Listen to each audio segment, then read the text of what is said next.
बिस्मिल्लाहिर्रहमानिर्रहीम। हमने last class में पोजीशन ऑफ हाइड्रोजन पहले पढ़ लिया था, उसके बाद हमने शुरू कर दिया था प्रिपरेशन ऑफ हाइड्रोजन। आज हमें कंप्लीट करना है प्रिपरेशन ऑफ हाइड्रोजन और इसके साथ हम इंशाल्लाह ताला रिएक्शंस ऑफ हाइड्रोजन की हम डिस्कस करेंगे। अच्छा, एक क्वेश्चन जो है वो मुझसे पूछा था व्हाट्सएप पर, मैं जवाब नहीं दे पाया कि जो सोडियम पोजीशन ऑफ हाइड्रोजन में हाइड्रोजन और का ये लिखा था कि हाइड्रोजन जो है वो H पॉजिटिव आयन नहीं बनाता, हाइड्रोजन H पॉजिटिव आयन नहीं बनाता, जबकि first group H positive Na positive या पॉजिटिव आयन बनाते हैं। तो फिर ये डिफरेंसेस होगा या रिजेम्बलेंसेस होगा। तो याद रखिएगा कुछ ऐसे पॉइंट्स हैं कि जो कंडीशनल होते हैं, कुछ पॉइंट्स ऐसे हैं जो कंडीशनल होते हैं और उन पॉइंट्स को आप डिफरेंसेस में और रिजेम्बलेंसेस में दोनों में लिख सकते हैं। एक्चुअली हाइड्रोजन नॉर्मल कंडीशंस पर H पॉजिटिव आयन नहीं बनाता क्योंकि इसका साइज बहुत छोटा होता है, लिहाजा इलेक्ट्रॉन जो है वो बहुत करीब होते हैं न्यूक्लियस से, तो इस वजह से इसकी इलेक्ट्रोस्टैटिक फोर्स बहुत ज्यादा होती है।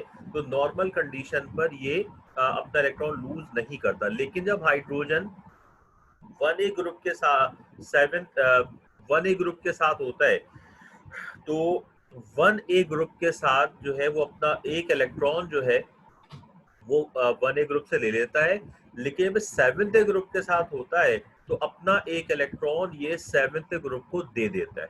लिहाजा हाइड्रोजन जो है वो जब नॉन मेटल्स के साथ होगा, नॉन मेटल्स के साथ होता है, तो हाइड्रोजन की वैलेंसी जो है +1 होती है। तो इस वैलेंसी को, जो हाइड्रोजन की वैलेंसी है, इसे हम रिजेम्बलेंसेस में भी लिख सकते हैं और डिफरेंसेस में भी इसको लिखा जा सकता है। क्योंकि हाइड्रोजन, बहरहाल अगर आप देखें, आप बनाते हैं सोडियम हाइड्राइड NaH, तो NaH जब आप बनाएंगे तो Na पर पॉजिटिव चार्ज होगा और H पर होगा नेगेटिव चार्ज। लेकिन जब आप लिखेंगे HCl तो H पर पॉजिटिव हो जाएगा और Cl पर जो है वो नेगेटिव हो जाएगा। लिहाजा इस बात को ध्यान में रखिएगा कि कुछ पॉइंट्स ऐसे हैं कि जिसकी जो रिजेम्बलेंसेस और डिफरेंसेस दोनों में आ जाएंगे। ठीक है बेटा, तो ये आपके जो आपने पूछा था उसका ये जवाब है कि तो कुछ पॉइंट्स में ये सिमिलर होंगे। ठीक है ना। हाइड्रोजन, जैसे हम वैलेंसी पे आ जाए तो हाइड्रोजन की वैलेंसी भी +1 होती है और 1A ग्रुप की वैलेंसी +1 होती है। लेकिन अगर आप डिफरेंसेस में आए तो हाइड्रोजन की वैलेंसी +1 भी होती है और -1 भी होती है। तो कुछ पॉइंट जो है रिजेम्बलेंसेस और डिफरेंसेस में दोनों में लिखे जा सकते हैं। तो अगर मैंने आपको 5-5 पॉइंट्स करवाए थे, उनमें से आप 3 या 4 याद कर लीजिएगा, that's enough for you. Okay, अब हम आते हैं, फिर से हम शुरू करते हैं बेटा preparation of hydrogen and reactions of hydrogen का हमारा टॉपिक है। प्रिपरेशन मैंने आपको ये बताई थी कि हाइड्रोजन की जो प्रिपरेशन है वो 3 कंपाउंड्स के जरिए हम करते हैं, फ्रॉम अमोनिया, फ्रॉम हाइड्रोकार्बन या natural gas and from water. हमने फ्रॉम अमोनिया पढ़ लिया था, हाइड्रोकार्बन पढ़ लिया था और फ्रॉम वाटर में हमने 2 प्रिपरेशन पढ़ी थी। और उन दोनों प्रिपरेशंस के अंदर हमने डिस्कस ये किया था कि हम वाटर को हम रिएक्ट करवाते हैं रेड हॉट कोक के साथ, स्टीम की फॉर्म में हम रिएक्ट करवाते हैं, तो हम ऑब्टेन करते हैं mixture of carbon monoxide and hydrogen, इसे वाटर गैस का नाम दिया जाता है। इसके बाद जब हम स्टीम को पास करते हैं हाइड्रोकार्बन से या नेचुरल गैस से, तो हम ऑब्टेन करते हैं mixture of carbon monoxide and water gas and hydrogen gas. इस मिक्सर को हम नाम देते हैं वाटर गैस का, इसे नाम दिया जाता है। लिहाजा जब हमें अगर हाइड्रोजन गैस ऑब्टेन करनी है तो इसके लिए जरूरी है कि हम इस वाटर गैस में से कार्बन मोनोऑक्साइड को हम रिमूव कर दें। अगर वाटर गैस की प्रिपरेशन आएगी और उसकी डेफिनेशन आएगी, तो जो लास्ट क्लास में आखिरी स्लाइड थी, ये वाटर गैस की प्रिपरेशन और रिएक्शन जो है वो आप उसको वहां पे लिखिएगा, प्रिपरेशंस और इसके साथ उसकी डेफिनेशन। लेकिन अगर वाटर गैस यानी स्टीम और हाइड्रोकार्बन प्रोसेस या action of steam on Coke के जरिए अगर तुम्हें हाइड्रोजन गैस को प्रिपेयर करना हो, तो ऐसी सूरत में आपको वहां पर रिमूवल भी लिखना पड़ेगा। अगर दोनों मेथड आते हैं, रिमूवल तुम्हें एक ही लिखना है। जैसे मैंने अभी आपको 2 मेथड पहले करा दिए थे, आज हम इसका रिमूवल पढ़ेंगे। तो रिमूवल आपने एक ही लिखना है। ठीक है, अगर hydrocarbon process, steam hydrocarbon process या एक्शन ऑफ स्टीम ऑन कोल के जरिए हाइड्रोजन गैस की प्रिपरेशन आएगी, तो आपने उसके साथ उसकी जो है वो रिमूवल या सेपरेशन भी लिखनी है। ठीक है बेटा। अब जैसे कि हम आते हैं separation of hydrogen from water gas, इसे आप ऐसे कह सकते हैं, या रिमूवल ऑफ कार्बन मोनोऑक्साइड भी आप कह सकते हैं कि आप हाइड्रोजन को सेपरेट कर रहे हैं वाटर गैस में से। वाटर गैस क्या होगा? Water gas is the mixture of carbon monoxide and hydrogen gas. अब अगर हम यहाँ से हाइड्रोजन गैस को ऑपरेट करना चाहते हैं तो हमें यहाँ से कार्बन मोनोऑक्साइड को रिमूव करना होगा। Hydrogen gas can be separated from water gas by using one of the following method.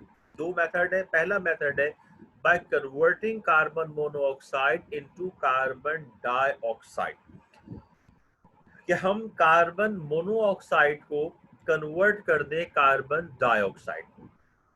और इसके लिए हमें क्या करना पड़ेगा?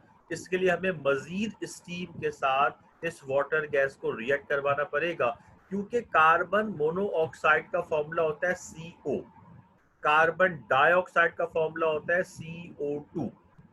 इसके माने ये हुए कि कार्बन मोनोऑक्साइड CO है, कार्बन डाइऑक्साइड CO2 है। तो जब कार्बन मोनोऑक्साइड कन्वर्ट होगी कार्बन डाइऑक्साइड में, तो उसमें एक ऑक्सीजन का इजाफा हो जाएगा, और इस प्रोसेस को हम कहते हैं ऑक्सीडेशन प्रोसेस या ऑक्सीडेशन मेथड, इसे हम कहते हैं। ये मेथड क्या कहलाएगा? ऑक्सीडेशन मेथड जो ये कहलाता है। In this method, water gas is mixed with the twice its volume of steam and pass over ferric oxide. Catalyst heated to 500 degree centigrade, giving carbon dioxide. देखिएगा H2 plus CO, ये तो है water gas, ये तो water gas है बेटा। और इसमें हम H2O का स्टीम का इजाफा करते हैं तकरीबन 450 से 600 के दरमियान, या ये 500 डिग्री सेंटीग्रेड पर फेरिक ऑक्साइड के प्रेजेंस में हम ऑब्टेन करेंगे कार्बन डाइऑक्साइड एंड वाटर। सही है। CO2 and H2 then formed is pumped into water at under high pressure, then CO2 gas is absorbed completely in water while H2 is passed on. अब जब carbon monoxide को हमने convert कर लिया carbon dioxide में, इस process को हम बॉश प्रोसेस भी कहते हैं, जिसमें हम मजीद स्टीम को पास करते हैं और वाटर गैस में से कार्बन मोनोऑक्साइड ऑक्सीजन को ऐड कर लेती है। ऑक्सीडेशन का प्रोसेस, ये ऑक्सीडेशन मेथड भी कहलाता है, बॉश प्रोसेस भी कहलाता है। कार्बन मोनोऑक्साइड में एक ऑक्सीजन का इजाफा हो जाता है और एडिशन ऑफ ऑक्सीजन को हम नाम देते हैं ऑक्सीडेशन का। जब ये कार्बन डाइऑक्साइड ऑब्टेन्ड हो जाती है, इसको याद रखिएगा, हम आगे जाकर पढ़ेंगे स्टीम मीथानॉल प्रोसेस जब पढ़ेंगे तो वहां पर कार्बन डाइऑक्साइड गैस फॉर्म होती है। तो वहां ये याद रखिएगा कि हम वहां कार्बन डाइऑक्साइड गैस को इसी मेथड से सेपरेट करेंगे। होगा क्या कि अब हम इस मिक्सचर को कार्बन, क्योंकि कार्बन मोनोऑक्साइड भी गैस है और कार्बन डाइऑक्साइड भी गैस है, तो हमें बैनल कार्बन डाइऑक्साइड गैस को भी रिमूव करना है। तो हम करते क्या है कि इस मिक्सचर को हम हाई प्रेशर पर वाटर में एब्जॉर्ब करवाते हैं। तो कार्बन डाइऑक्साइड वाटर में सॉल्युबल होती है और ये वाटर में डिसॉल्व होकर फॉर्म कर लेती है कार्बोनिक एसिड CO2 और H2O, ये बन जाता है H2CO3। कार्बोनिक एसिड जो है ये हाई प्रेशर पर कार्बन डाइऑक्साइड और वाटर मिलकर बनाते हैं कार्बोनिक एसिड। और इस तरह कार्बन डाइऑक्साइड कार्बोनिक एसिड की शक्ल में वहां से सेपरेट हो जाती है और हम हाइड्रोजन को ऑपरेट कर लेते हैं इन फॉर्म ऑफ गैस। ये पहला मेथड है, इसे हम ऑक्सीडेशन मेथड भी कहते हैं। ये बॉश प्रोसेस कहलाता है, जिसमें हम वाटर गैस में जो कार्बन मोनोऑक्साइड है उसे हम कार्बन डाइऑक्साइड में कन्वर्ट करके और हाइड्रोजन गैस को हम सेपरेट कर लेते हैं। ओके। सेकंड मेथड जो हमने नाइट्रोजन में पढ़ा, ये कहलाता है लिक्विफिकेशन मेथड।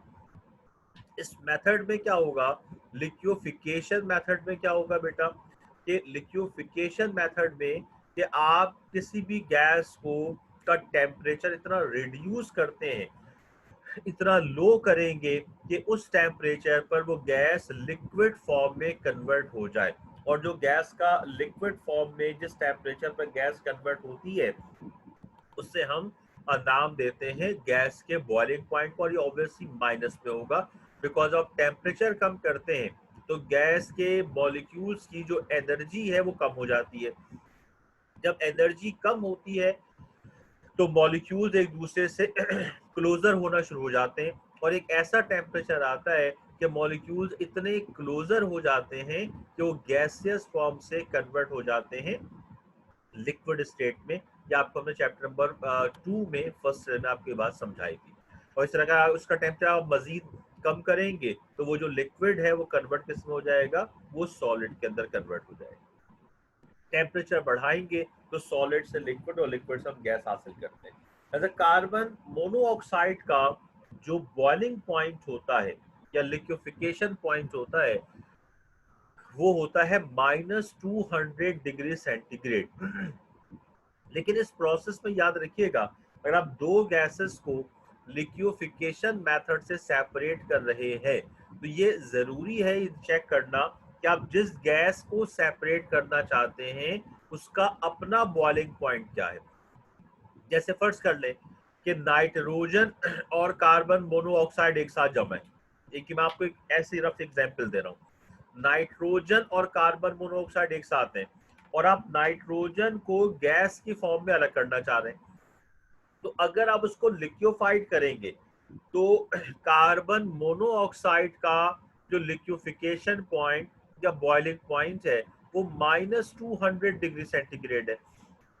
नाइट्रोजन का है -196 डिग्री सेंटीग्रेड। तो कार्बन मोनोऑक्साइड से पहले नाइट्रोजन जो है वो लिक्विफाइड हो जाएगी, जबकि हमें नाइट्रोजन हासिल किस में करना है, गैस की फॉर्म में। लिहाजा अगर आप दो गैसेस को लिक्विफाइड कर रहे हैं तो आप ये चेक करेंगे कि हमें जिस गैस को ऑब्टेन करना है कि उसका बॉइलिंग पॉइंट दूसरे से ज्यादा होना चाहिए। लिहाजा कार्बन मोनोऑक्साइड का जो लिक्विफिकेशन पॉइंट है वो -196 डिग्री सेंटीग्रेड है, जबकि हाइड्रोजन गैस, मैंने आपसे कहा था हाइड्रोजन गैस नियरेस्ट है आइडियल गैसेस के, और इसका जो लिक्विफिकेशन पॉइंट है वो -252 डिग्री सेंटीग्रेड है। लिहाजा हम इसको जो है वो ठंडा करते हैं और जब इसका टेम्परेचर कम किया जाता है तो ये मजरा -200 डिग्री सेंटीग्रेड पर जो है वो कार्बन मोनोऑक्साइड क्या हो जाती है, वो लिक्विफाइड हो जाती है। जबकि हाइड्रोजन का बॉइलिंग पॉइंट मैंने भी आपसे कहा क्या होता है, -252 डिग्री सेंटीग्रेड। लिहाजा कार्बन मोनोऑक्साइड लिक्विफाइड हो जाएगी और का हाइड्रोजन गैस जो है उसे हम सेपरेट कर लेते हैं इन फॉर्म ऑफ गैस। ठीक है बेटा। अच्छा, इसके अंदर एक चीज जो है वो शायद इक्वेशन इसमें नहीं लिखी हुई, एक और चीज, कुछ लास्ट ट्रेसेस बचते हैं कार्बन मोनोऑक्साइड के, या आप साथ साथ लिख लीजिएगा कि जब हाइड्रोजन गैस को हम रिमूव कर रहे होते हैं तो कुछ लास्ट ट्रेसेस जो हैं वो कार्बन मोनोऑक्साइड के वहां पर बच जाते हैं। तो हम करते क्या है कि जो हाइड्रोजन गैस है उसे हम पास करते हैं कास्टिक सोडा या सोडियम हाइड्रो ऑक्साइड से। तो सोडियम हाइड्रो ऑक्साइड करता क्या है, जो सोडियम हाइड्रो ऑक्साइड है ये क्या करता है, ये जो लास्ट ट्रेसेस होते हैं कार्बन मोनोऑक्साइड के, ये सोडियम हाइड्रो ऑक्साइड उनको एब्जॉर्ब कर लेते हैं और इनको एब्जॉर्ब करके फॉर्म करता है HCOONA। इसे हम कहते हैं सोडियम फॉर्मेट। तो जो हाइड्रोजन के अंदर थोड़े से ट्रेसेस बाकी बचते हैं कार्बन मोनोऑक्साइड के, इस कार्बन मोनोऑक्साइड को हम कास्टिक सोडा या सोडियम हाइड्रोक्साइड से पास करते हैं, और कास्टिक सोडा क्या करेगा कि जितनी भी कार्बन मोनोऑक्साइड वहां पर मौजूद है हाइड्रोजन के अंदर वो उन्हें एब्जॉर्ब करके, और एब्जॉर्ब करने के बाद जो है वो एब्जॉर्ब करने के बाद उसे सोडियम फॉर्मेट की शक्ल में सेपरेट कर देते हैं।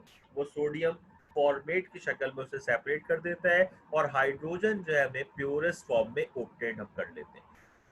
ये मेथड है, दो मेथड्स हैं जिसके जरिए हम किसी एक मेथड को यूज करके, वो डिपेंड करता है कंडीशंस पर, किसी एक मेथड को यूज करके हम कार्बन मोनोऑक्साइड को रिमूव कर देते हैं वाटर गैस में से और हाइड्रोजन को हम गैस के फॉर्म में ऑब्टेन कर देते हैं। अगर आपसे वाटर गैस की प्रिपरेशन, अच्छा बाज दफा बच्चे इस बात को देखते नहीं, वाटर गैस भी आता है तो वो रिमूवल लिख देते हैं। अगर वाटर गैस की प्रिपरेशन पूछेंगे तो आपने रिमूवल नहीं लिखना। अगर हाइड्रोजन गैस की प्रिपरेशन इन दो मेथड्स में से किसी के साथ आएगी तो आपने फिर उस वक्त उसका रिमूवल भी लिखना होगा। ठीक है बेटा, तो ये हो गए हाइड्रोजन गैस के रिमूवल जनाब। अब इसके बाद हम आगे चलते हैं।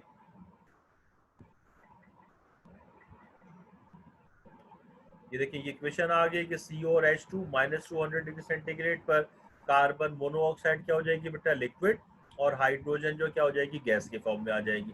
इसके बाद वो सोडियम हाइड्रोक्साइड से पास कर लेंगे इसे हम। अब आते हैं जनाब तीसरा प्रोसेस। दो मेथड हमने पढ़ लिए थे वाटर से और उसके बाद ये रिमूवल आ गया था। अब आते हैं तीसरा मेथड जो है, ये स्टीम मीथानॉल प्रोसेस कहलाता है। मीथानॉल जो है, जहां पर भी देखें जिन कंपाउंड्स में OL लिखा हुआ आ जाए आखिर में, या हम ऑर्गेनिक केमिस्ट्री में इसको बहुत डिटेल से पढ़ेंगे, जिन फॉर्मूलों में, जिन कंपाउंड में नाम देखें आप जो मेडिसिन लेकर आते हैं उसमें आप देखें कि टैबलेट से कैप्सूल के अंदर वो उसकी डिटेल लिखी हुई थी, आप उसको जरा पढ़ें तो जिन के साथ OL लिखा हुआ आता है, जिनके साथ OL लिखा हुआ आता है वो कंपाउंड जो है वो समझ लीजिए कि वो एल्कोहल फैमिली से बिलोंग करते हैं। जिनके साथ OL लिखा हुआ आता है वो बिलोंग करते हैं एल्कोहल फैमिली से। तो मीथानॉल एल्कोहल फैमिली का पहला मेंबर होता है। अब स्टीम मीथानॉल प्रोसेस, ये methanol actually first member है। When steam and methanol are heated at 250 degree centigrade, a mixture of carbon dioxide and hydrogen gas is obtained। ये methanol का फॉर्मूला है बेटा CH3OH। ये फॉर्मूला जो है वो है methanol का CH3OH। जब इसमें से हम स्टीम पास करते हैं 250 डिग्री सेंटीग्रेड पर, जब स्टीम पास करते हैं 250 डिग्री सेंटीग्रेड पर, तो हम मिक्सर ऑब्टेन कर लेते हैं कार्बन डाइऑक्साइड का और हाइड्रोजन गैस का। और फिर आप देखिएगा कि कार्बन डाइऑक्साइड को फिर आपने सेपरेट करना, तो अभी आपको मेथड बताया था हमने कैसे सेपरेट करेंगे इसे, कि कार्बन डाइऑक्साइड और हाइड्रोजन को हम हाई प्रेशर पर वाटर में एब्जॉर्ब कर लेंगे। जब ये वाटर में एब्जॉर्ब होगा तो कार्बन डाइऑक्साइड वाटर में एब्जॉर्ब हो जाएगा, कार्बन डाइऑक्साइड जो है वाटर में एब्जॉर्ब हो जाएगा और hydrogen in form of gas वहां से रिमूव हो जाएगी। यानी कि वाटर के अंदर कार्बन डाइऑक्साइड मिलकर क्या बना लेंगे, कार्बोनिक एसिड। और ये आखिरी मेथड, ये छठा मेथड है हाइड्रोजन गैस की प्रिपरेशन का। इस मेथड को हम कहते हैं, इस मेथड को हम कहते हैं इलेक्ट्रोलाइसिस ऑफ वाटर। इलेक्ट्रोलाइसिस के क्या माने होंगे, इलेक्ट्रोलाइसिस हम किसे कहेंगे, एक ऐसा प्रोसेस जिसमें आप इलेक्ट्रिसिटी के जरिए किसी कंपाउंड को डिकम्पोज कर दें इन फॉर्म ऑफ आइंस, और उन आइंस को आप कलेक्ट कर लें ओवर रिस्पेक्टिव इलेक्ट्रोड। इस प्रोसेस को हम नाम देंगे इलेक्ट्रोलाइसिस का। The process in which compounds are ionized by the help of electricity, and ions collected over their respective electrodes is known as electrolysis। electricity, lysis के माने है breakup। तो with the help of electricity हम किसी compound को break करते हैं, decompose करते हैं into their ions, डिकम्पोज करेंगे आइंस की फॉर्म में, और फिर वो आइंस रिस्पेक्टिव इलेक्ट्रोड्स पर रोटेट हो जाएंगे। इस प्रोसेस को हम नाम देंगे इलेक्ट्रोलाइसिस का।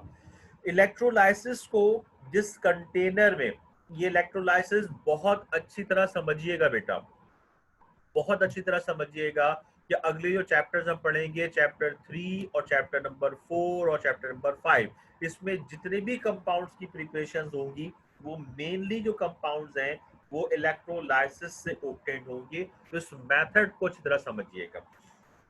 करंट के जरिए जब हम किसी कंपाउंड को आयोनाइज करते हैं, उस आयंस को हम कलेक्ट करते हैं ओवर देयर रिस्पेक्टिव इलेक्ट्रोड्स। ये सारी चीजें अभी आपको बताता हूँ क्या होती हैं। इस प्रोसेस को हम कहेंगे इलेक्ट्रोलाइसिस। अब इलेक्ट्रोलाइट्स और नॉन इलेक्ट्रोलाइट्स आपको हमने बताया था फर्स्ट ईयर में। इलेक्ट्रोलाइट्स हम कहेंगे ऐसे तमाम सॉल्यूशंस जिनमें से करंट पास हो जाए, जो करंट को कंडक्ट कर सकें, उन्हें इलेक्ट्रोलाइट्स कहा जाता है। एक होते हैं नॉन इलेक्ट्रोलाइट्स, वो तमाम सॉल्यूशंस जिनमें से करंट कंडक्ट नहीं हो सकता, जो करंट को कंडक्ट नहीं कर सकते, उन्हें हम नाम देंगे नॉन इलेक्ट्रोलाइट्स का। सोल्यूशन दो तरह के हो गए हैं in form of electricity, electrolytes and non electrolyte. solution which conduct electricity are called electrolyte. Solutions which are not conducted electricity are known as non electrolytes.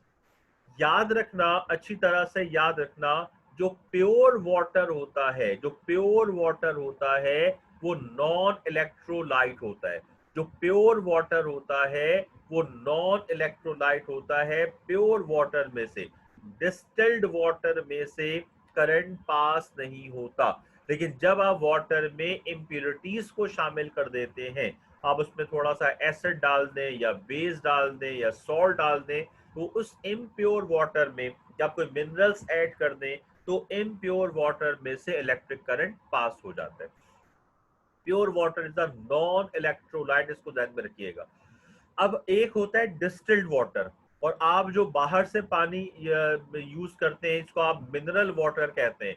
तो मिनरल वाटर में पहले डिस्टिलेशन के बाद इसमें मिनरल्स ऐड की जाती है, या जो मिनरल वाटर है उसमें से करंट पास हो जाएगा। जो डिस्टिल्ड वाटर होगा उसमें से करंट पास नहीं होगा। डिस्टिल्ड वाटर जिसका बॉइलिंग पॉइंट 100 डिग्री सेंटीग्रेड हो, जो मिनरल वाटर होते हैं, जब वाटर में इम्प्योरिटीज का इजाफा कर दिया जाता है तो इसका बॉइलिंग पॉइंट इंक्रीज हो जाता है।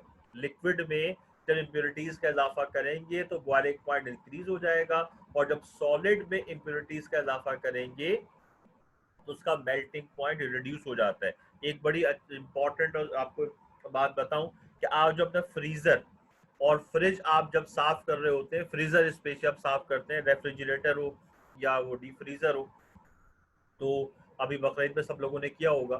तो जब आप फ्रीजर साफ करते हो, अक्सर लोग क्या करते हैं कि उसमें उसके साथ किसी चीज, शार्प चीज के साथ उसमें से बर्फ को निकाल रहे होते हैं। आप बिल्कुल इस तरह कर सकते हो, लेकिन उससे क्या होता है, स्क्रैचेस पड़ जाते हैं, और बाज दफा अगर वो गैस की पाइप पे टच हो गया तो वो लीकेज हो जाती है। इसका बेस्ट वे क्या है, तो आपको फ्रीजर साफ करना हो तो आप सॉल्ट और वाटर का एक सोल्यूशन बना लें, इसमें सॉल्ट का अमाउंट ज्यादा हो, तो घर में नमक है उसका अमाउंट ज्यादा हो, और उसको आप डीप फ्रीजर में जो आइस आपके पास है उसके ऊपर स्प्रे कर दें। जब सॉल्ट आप आइस पे स्प्रे कर देंगे तो उससे आइस का मेल्टिंग पॉइंट जो है वो कम हो जाएगा, और जब मेल्टिंग पॉइंट कम होगा तो आइस जल्दी मेल्ट होकर ये सॉफ्ट हो जाएगी, उसको आप वहां से आसानी से निकाल सकते हैं। तो ये आप साइंस पढ़ रहे हैं तो आपको साइंटिफिक चीजों का यूज भी आना चाहिए। तो आइंदा अगर आप कभी डीप फ्रीजर खुद साफ करें, घर पे कोई साफ करे, तो आप एक सोल्यूशन बना लें। नहीं तो आप सिर्फ सॉल्ट को आप वैसे ही उसमें सॉल्ट डाल दें, हाथ से लगा दें सॉल्ट, उसमें सॉल्ट का अमाउंट ज़्यादा लगेगा। अगर आप एक सोल्यूशन बना लें, सुपर सैचुरेटेड सोल्यूशन जिसमें सॉल्ट ज़्यादा हो, और उसको आप उसको स्प्रे कर दें पूरे डिफ्रीज़र में, तो जो आपके डिफ्रीज़र का आइस है वो बहुत जल्दी जो है वो मेल्ट होकर और वहाँ से रिमूव हो जाएगा, और आपको सफाई में टाइम कम लगेगा। तो प्योर वाटर नॉन इलेक्ट्रोलाइट है, लेकिन इसके अंदर इम्प्योरिटी शामिल कर देंगे, जैसे कि अगर इसमें थोड़ी सा एसिड या बेस मिला दें तो ये वाटर जो है वो फिर इलेक्ट्रोलाइट हो जाएगा। इलेक्ट्रोलाइसिस का प्रोसेस जिस कंटेनर में करते हैं उस कंटेनर को हम इलेक्ट्रोलाइटिक सेल कहते हैं। इसकी शक्लें अलग अलग होती हैं बेटा। हर साइंटिस्ट ने अलग अलग शक्ल के इलेक्ट्रोलाइटिक सेल जो है वो यूज किए हैं, लिहाजा हम बहुत सारे इलेक्ट्रोलाइटिक सेल जो है वो अलग अलग शक्लों के वो डिस्कस करेंगे चैप्टर नंबर 3 में। यहाँ पे एक सिंपल इलेक्ट्रोलाइटिक सेल आपको शक्ल अभी डायग्राम इसके नजर आएगी, फिर मैं आपको समझाता हूँ। ये देखिए, ये इलेक्ट्रोलाइटिक सेल है बेटा, ये इलेक्ट्रोलाइटिक सेल है। इस इलेक्ट्रोलाइटिक सेल में आप ये देख सकते हैं, इस इलेक्ट्रोलाइटिक सेल में सबसे पहले देखिएगा कि दो होते हैं इलेक्ट्रोड, ये आपको नजर आ रहा है, एक ये इलेक्ट्रोड आपको नजर आ रहा है, इसे हम कहते हैं एनोड, ये एनोड है, ये एनोड है, इसे हम कहते हैं कैथोड। एनोड क्या होगा, जिसे बैटरी के पॉजिटिव, बैटरी आप देखिएगा, ये आपको बैटरी नजर आ रही है बेटा, ये बैटरी आपको नजर आ रही है, ये बैटरी है। बैटरी के अंदर दो जो है वो कनेक्शन होते हैं, एक पॉजिटिव होता है और एक नेगेटिव। पॉजिटिव को हम बड़ी लाइन से शो करते हैं, नेगेटिव को स्मॉल लाइन से शो किया जाता है। ये बैटरी है। बैटरी के पॉजिटिव टर्मिनल से जिस मेटल की प्लेट को हम कनेक्ट करेंगे उसे हम क्या कहेंगे, उसे एनोड कहा जाएगा। उसे हम क्या नाम देंगे बेटा, उसे हम एनोड का नाम देंगे। और बैटरी के पॉजिटिव टर्मिनल से हम जिसे कनेक्ट करते हैं, ये देखिए ये एनोड है बेटा, और ये जो है कैथोड। कैथोड के माने क्या है, इसके ऊपर बहुत सारे नेगेटिव चार्जेस हैं, इसको बैटरी के नेगेटिव से कनेक्ट किया जाएगा। और एनोड जिसे बैटरी के पॉजिटिव से कनेक्ट किया गया, दोनों मेटल्स होते हैं, दोनों जो है वो मेटेलिक प्लेट्स होती हैं, जिसे हम बैटरी के पॉजिटिव और नेगेटिव से कनेक्ट करते हैं। मतलब देखिएगा, water containing small quantity of acid और alkali, pure water non electrolyte है, इसमें एसिड या एल्कली शामिल करेंगे तो इलेक्ट्रोलाइट हो जाएगा। Electrolysed by passing electricity, it it decomposes into hydrogen and oxygen. Hydrogen is collected at cathode and oxygen is collected at anode as byproduct. यहाँ पर ये देखिए H2 आपको नजर आ रहा है, जैसे ही हम इसमें से करंट पास करेंगे, इसमें करंट का एक ह्यूज अमाउंट चाहिए, इलेक्ट्रिसिटी की एक ज्यादा मिकदार हमें इसके अंदर चाहिए होती है। जैसे हम करंट पास करेंगे, तो जब करंट पास करते हैं तो करंट पास होने से क्या होगा बेटा, जब करंट पास करेंगे तो करंट के पास होने के साथ जो वाटर है, ये वाटर डिकम्पोज किस में हो जाएगा, वाटर डिकम्पोज किस में हो जाएगा, H2 में और O2 में। इसके इलेक्ट्रोलाइटिक इक्वेशन बुक में नहीं है, लिहाजा मैंने लिखी नहीं है यहाँ पर, ये हम जब आगे पढ़ेंगे चैप्टर नंबर 3 में तो वहां पे आपको बहुत डिटेल से इलेक्ट्रोलाइटिक रिएक्शन में हम डिस्कस करेंगे। H2O डिकम्पोज किस में हो जाएगा, H2 में डिकम्पोज हो जाएगा, और O2 में। H2 हम कहाँ ऑब्टेन करेंगे, कैथोड पर, क्योंकि H2 पर चार्ज आता है पॉजिटिव और कैथोड पर चार्ज होता है नेगेटिव, तो ये कैथोड पर जाएगा। O2 हम ऑब्टेन कर लेंगे एनोड पर, O पर चार्ज नेगेटिव होगा और एनोड पर चार्ज जो है वो क्या हो जाएगा, पॉजिटिव हो जाएगा। ठीक है, इस तरीके से हम वाटर के, ये एक्चुअली इलेक्ट्रोलाइसिस एक बड़ा डिटेल टॉपिक है, लेकिन क्योंकि तुम्हारी बुक में इस वक्त हाइड्रोजन के टॉपिक में नहीं दिया हुआ तो मैंने इसको शॉर्ट करके करा दिया, क्योंकि एग्जाम में आए और इतना ही लिखिएगा, डेट्स इनफ। लेकिन जब हम जाएंगे चैप्टर 3 में तो वहां पर हम बहुत डिटेल से इलेक्ट्रोलाइसिस को इंशाल्लाह ताला हम डिस्कस करेंगे। हम बहुत जो है वो इस हम डिटेल से इलेक्ट्रोलाइसिस को जो है वहां पर इंशाल्लाह ताला हम डिस्कस करेंगे। जब हम चैप्टर 3 में जाएंगे तो वहां पर इसको बहुत डिटेल से पढ़ेंगे इंशाल्लाह ताला। ठीक है, इस तरीके से हम जो है वो वाटर की इलेक्ट्रोलाइसिस के जरिए, वाटर की इलेक्ट्रोलाइसिस के जरिए हम ऑब्टेन कर सकते हैं हाइड्रोजन या गैस और साथ में ऑक्सीजन। ये जो हाइड्रोजन और ऑक्सीजन है ये बहुत ज्यादा प्योर होते हैं, हाईली प्योर हाइड्रोजन होती है, हाईली प्योर ऑक्सीजन होती है। और इस प्योरिटी की वजह से यहाँ से जिन कंट्रीज में इस तरह से हम ऑब्टेन करते हैं by the electrolysis of water, यहाँ से ऑक्सीजन गैस को हम जो है वो इस्तेमाल करते हैं, सिलेंडर में फिल्ट करके हॉस्पिटल्स में इस्तेमाल कीजिए। जो ऑक्सीजन हॉस्पिटल में लगाते हैं पेशेंट को, वो यहाँ से हम ऑक्सीजन गैस, इस ऑक्सीजन गैस को ऑब्टेन करके हॉस्पिटल्स में हम यूज करते हैं। हाइड्रोजन गैस भी प्योर होती है, लेकिन ये मेथड जो है वो थोड़ा एक्सपेंसिव होता है, बिकॉज में इलेक्ट्रिसिटी का ह्यूज अमाउंट चाहिए। तो उन कंट्रीज में जहां पे इलेक्ट्रिसिटी जो है वो चीपेस्ट रेट पर अवेलेबल है, वहां पर ये प्रोसेस होता है। अदरवाइज हम इस प्रोसेस को, जिन कंट्रीज के अंदर जो है वो इलेक्ट्रिसिटी एक्सपेंसिव है, वहां पर हम इस प्रोसेस को यूज नहीं करते। इस तरह ये 6 मेथड्स हैं जिसके जरिए हम हाइड्रोजन गैस को ऑब्टेन करते हैं। 4 मेथड जो हैं वो वाटर से हैं, और 2 मेथड आपने देखा था अमोनिया और किसके जरिए है, नेचुरल गैस के जरिए। इलेक्ट्रोलाइसिस, ये आपके बुक में शॉर्ट लिखा हुआ है, बुक में डायग्राम भी नहीं है, लेकिन बेहतर है आप डायग्राम बना लें। बट देखिए कुछ ऐसे क्वेश्चंस होते हैं जहां डायग्राम कंपलसरी हो, लिखा हुआ होता है कि डायग्राम जरूरी है, और कुछ क्वेश्चन में मेंशन होता है कि डायग्राम जो है वो इज नॉट नेसेसरी या डायग्राम इज नॉट रिक्वायर्ड, तो वहां डायग्राम ना बनाए। जहां पर ना तो लिखा हुआ हो कि डायग्राम इज नेसेसरी या लिखा हो डायग्राम इज नॉट रिक्वायर्ड, दोनों ना लिखे हुए हो, फिर आपकी मर्जी है कि आप डायग्राम बनाएं या ना बनाएं। तो ऐसी कंडीशन में बेहतर है कि आप डायग्राम बना लें, बट ये देखते हुए कि आपके पास कितना टाइम है। ये ना हो कि डायग्राम ना पूछा जाए, लिखा हुआ कुछ नहीं है, और आप डायग्राम खूबसूरत सी डायग्राम बना दें, उसके मार्क्स भी ना हो और आपका टाइम जाया हो। सबसे इंपॉर्टेंट टाइम है। अगर लिखा हुआ है कि डायग्राम इज नेसेसरी, तो आपने बनाना, उसके मार्क्स हैं। अगर ये लिखा हुआ आ जाए कि डायग्राम इज नॉट रिक्वायर्ड, ऐसा भी लिखा हुआ आता है, फिर आपने नहीं बनाना। लेकिन अगर ये दोनों वर्ड्स लिखे हुए, तो आपकी मर्जी है कि आप डायग्राम चाहें तो बना दें, चाहें तो ना बनाएं। लिहाजा कोशिश करें कि आप डायग्राम बना दें, ठीक है बेटा। लेकिन इसके लिए डिपेंड करता है कि बस टाइम कितना, डेट्स इंपॉर्टेंट। तो हम इलेक्ट्रोलाइसिस को आगे बहुत डिटेल से पढ़ेंगे। ये तो मैंने आपको छोटा सा एक ब्रीफ कर दिया कि हम इसको डिकम्पोज करेंगे। तो एनोड पर ऑक्सीजन, कैथोड पर हाइड्रोजन, ठीक है बेटा। इसके बाद हम आते हैं रिएक्शंस ऑफ हाइड्रोजन पर। ये इतना इंपॉर्टेंट टॉपिक नहीं है, जिसको आप सिर्फ रिएक्शंस को देख लें कि ये वाली इक्वेशन जो लिखी है मैंने, hydrogen reacts with metal oxide, reduce metal in free state, hence act as reducing agent.